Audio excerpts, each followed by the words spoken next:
अस्सलामु अलैकुम रहमतुल्लाह। आप तमाम लोग इस वीडियो को देखें कि इस वीडियो में जनाब मुनव्वर जमा साहब ने कितनी अच्छी बात की। सलाम है उन उलमा कराम का कि जिसने हमें अल्लाह का रास्ता बताते हैं। सलाम है उन उलमा कराम का जिसने हमें नबी सल्लल्लाहु अलैहि वसल्लम का तरीक़ा बताते हैं। सुनिए इस क्लिप को। अगर आपको अच्छा लगा हो ये वीडियो तो आप लोग कमेंट, शेयर और सब्सक्राइब ज़रूर करें।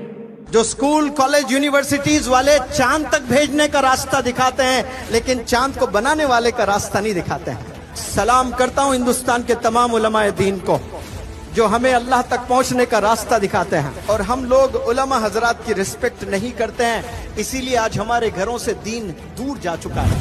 मुझसे लाखों करोड़ों दर्जे खूबसूरत करीम नगर के नौजवान बच्चे हैं। मैं खूबसूरत नहीं हूं आपकी तरह, लेकिन खूबसीरत बनाने के लिए आया हूं, कैरेक्टर पर बात करने के लिए आया हूं।